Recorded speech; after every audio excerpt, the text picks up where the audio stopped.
మోకాళ్ల నొప్పులు, gas, gut health వంటి సర్వ రోగాలకు నివారణి అరుణ యోగా ఆముదం.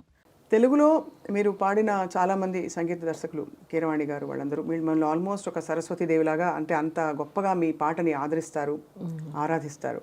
కీరవాణి గారితో మీ అనుబంధం గురించి చెప్పండి చిత్ర గారు. కీరవాణి గారిని ఫస్ట్ కలిసేది చక్రవర్తి సార్ దగ్గర పాడుతున్నప్పుడు. అసిస్టెంట్గా ఎప్పుడు మాట్లాడరు, చాలా సైలెంట్గా ఉంటారు. అక్కడ మ్యూజిక్ మాత్రం నేర్పించి అలా వెళ్ళిపోతారు. అలా మొదలైంది కానీ అంటే చక్రవర్తి గారితో ఉన్నప్పుడే అప్పుడు పరిచయం అయింది. తర్వాత కీరవాణి గారు మ్యూజిక్ చేసినప్పటి నుంచి నేను చాలా చాలా మంచి మంచి సాంగ్స్ పాడాను. కీరవాణి గారు కూడా ఇలాగ వర్కింగ్ స్టైల్లో సిట్యువేషన్ అదన్నీ నాకు భాష తెలియదు అని తెలిసి డీటెయిల్డ్గా చెప్తారు. ఒక్కొక్క వర్డ్ మీనింగ్ ఎలా ఉంది దానికి. అది మోస్ట్ ఆఫ్ ద టైం బాలుగారితో సహగం రికార్డింగ్ పెడతారు. ఒక సండే లేదంటే ఏదైనా ఒక రోజు మార్నింగ్ నుంచి ఈవినింగ్ వరకు ఒక 5 ఫిల్మ్స్ సాంగ్స్ అన్నీ ఒకేసారి రికార్డ్ చేసినట్టు అరేంజ్ చేస్తారు. సో అప్పుడు బాలుగారు హెల్ప్ కూడా నాకు వస్తుంది. కీరవాణి గారు కూడా డీటెయిల్డ్గా చెప్పేస్తారు. సో అదొక చిన్న చిన్న ఎక్స్ప్రెషన్స్ ఎలా ఇవ్వాలి. He's also singer no, so he can help me more. కానీ అన్ని పాటలు అద్భుతమైన పాటలు, అందరికీ అఫ్ కోర్స్ బాగా రికాల్. బట్ ఒక విషయం, కీరవాణి గారి దగ్గర పాడుతున్నప్పుడు మనకు కొంచెం కాన్ఫిడెన్స్ వస్తుంది, ఇస్తూ ఉంటారు. He'll make us more and more comfortable. వేణువై వచ్చాను ఆ పాట నేను ఎప్పుడూ మర్చిపోలేను. ఎందుకంటే ఆ రోజే కీరవాణి గారు సన్యాసం దీక్ష స్వీకరించి వచ్చిన ఫస్ట్ రికార్డింగ్.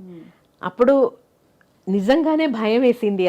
యూజువలీ కొంచెం ఫ్రీగా ఉంటాం కదా, ఆ రోజు he was totally in that సన్యాసి కాస్ట్యూమ్, దండ్ అదన్నీ పెట్టుకొని మెదియడికి ఏం చెప్తారు, పాదుకలు అలా అదన్నీ వేసి స్టూడియోలో ఒక స్వామి, నిజంగానే ఒక స్వామి వచ్చినట్టు అనిపించింది. అప్పుడు చాలా టెన్షన్ వచ్చింది, ఎందుకో తెలియదు. ఆ అట్మాస్ఫియర్ మొత్తం సైలెంట్గా ఒక డివైన్ అట్మాస్ఫియర్. అప్పుడు ఇప్పుడంటే నేను ఆ టైంలో కాదంటే ఇంకా 2 డేస్ తర్వాత ఆ సాంగ్ రికార్డ్ చేశానంటే నేను ఇంకా బెటర్గా పాడి ఉంటాను. అది ఆ టెన్షన్లో నాకు ఇప్పుడు వింటున్నప్పుడు అయ్యో అది ఇంకా కొంచెం బెటర్గా పాడొచ్చు అని నాకు చాలాసార్లు అనిపించింది. అది హైయెస్ట్ నోట్ లాస్ట్లో అది అంటే ఇంత రేంజ్ క్లాసికల్ నేర్చుకునే వాళ్ళకి మామూలుగా రేంజ్ పరిధి కొంచెం నాకు స్టార్టింగ్లో కొంచెం తక్కువ రేంజే ఉంది. పాడడం వల్ల రేంజ్ ఇంప్రూవ్ అయింది. Actually I have to tell you that Rahman గారికి అంజలి అన్నీ పాడుతున్నప్పుడు అదే ట్రయల్. తర్వాత ఏమైందంటే చాలా హై రేంజ్ సాంగ్స్ తీసుకొస్తారు నా కోసం వేరే మ్యూజిక్ డైరెక్టర్స్. ఇది చాలా హైగా ఉంది అని చెప్పి, మీరు అంజలి పాడలేదు, అంతే ఉంది దీంట్లో కూడా అలాగే చెప్పేసి తర్వాత అన్ని సాంగ్స్ చాలా పైన అయిపోయింది నాకు.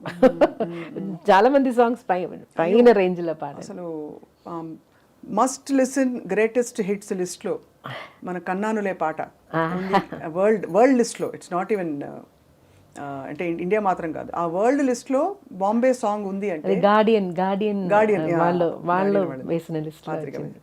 ఎలా అనిపిస్తుంది చిత్రమ్మకి? చాలా సంతోషం.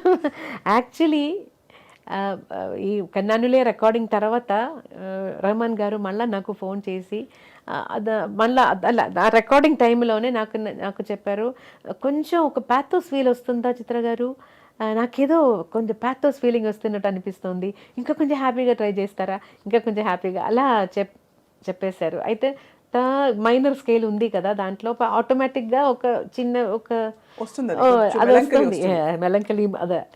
సో మ్యాక్సిమం నేను ట్రై చేశాను, హ్యాపీగా నవ్వుతూ పాడడానికి ట్రై చేశాను.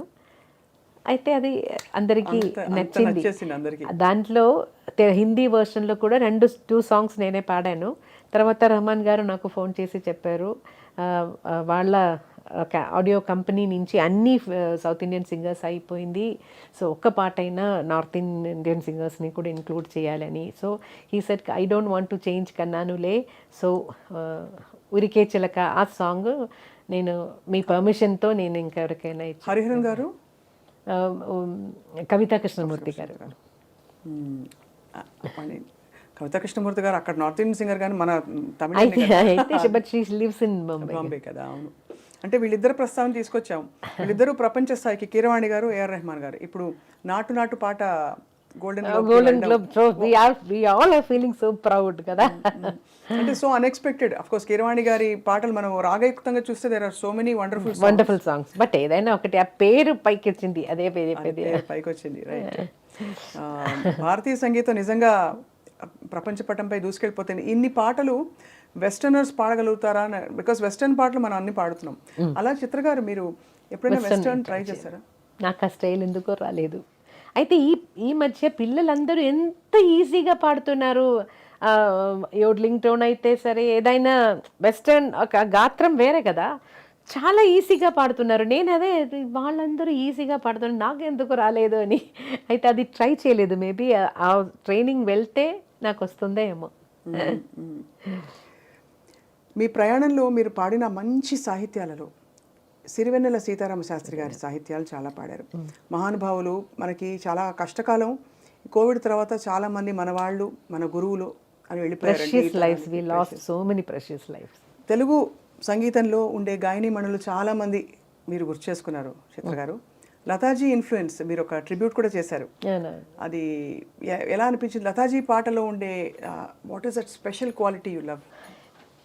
నేను పుట్టిన రోజు నుంచి లతాజీ సాంగ్స్ చాలా చాలా ఎక్కువ విన్నాను. యాక్చువల్లీ కేరళలో హిందీ సాంగ్స్ చాలా ఇన్ఫ్లుయెన్స్ ఉంది. పాత మలయాళం సాంగ్స్లో కూడా హిందీ సాంగ్స్ నుంచి తీసిన సాంగ్స్ కొంచెం అలా సేమ్ సాంగ్స్ అలా మలయాళంలో కూడా వచ్చింది. సో అలాంటి పరిస్థితిలో కంపల్సరీగా మనం హిందీ సాంగ్స్ వింటూ ఉంటాము. ఇంట్లో కూడా నా డాడీ రఫీ సాబ్కి పెద్ద ఫ్యాను. సో అలాగే ఇంట్లో ఆల్వేస్ ఏదైనా హిందీ సాంగ్స్ ప్లే అవుతుంది. లతాజీ సాంగ్స్ నేను ఫస్ట్ నాకు చాలా అట్రాక్టివ్ అయి ఉన్నది Meera bhajans. I loved her Meera bhajans. ఎందుకో ఒక డివోషన్, ఏదో ఒక మూడ్కి తీసుకెళ్తుంది లతాజీస్ వాయిస్.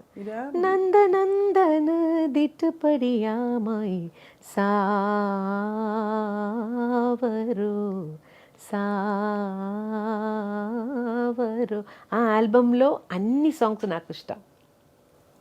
కిరు సంగ్ ఖేలు హోలీ ఇందులోనేనా? కాదు, దీంట్లో ఇంకొకటి మాయి మాయి రే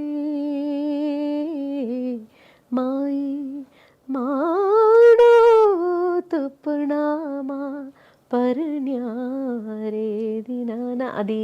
ఇంకొకటి O G Hari neath Gaye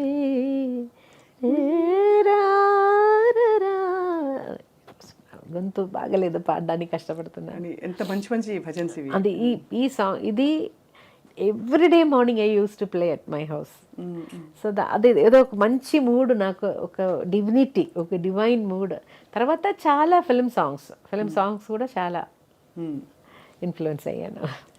మీరు గొంతు కలిపిన చాలామంది మేల్ సింగర్స్ ఉన్నారు, బట్ చాలా పెద్ద లెజెండ్స్ అని చెప్పుకునేది యేసుదాస్ గారు. ఆల్మోస్ట్ మిమ్మల్ని మెంటర్ చేశారు ఆయన కూడా ఒక విధంగా. ఒక పక్క బాలు గారు. సో వీళ్ళిద్దరు పక్కన, అంటే వీళ్ళిద్దరితో కలిసి పాడుతున్నప్పుడు ఎలా ఉండేది మీకు యేసుదాస్ గారితో మీ అనుబంధం? బికాజ్ ఆయన శాస్త్రీయ నేపథ్యంతో వచ్చిన గొప్ప విద్వాంసులు. జేసుదాస్ గారితో పాడి నేను నా స్టార్టింగ్ ఫస్ట్ సాంగ్ పాడినది జేసుదాస్ గారితో. తర్వాత కాన్సర్ట్స్కి పిలిచారు.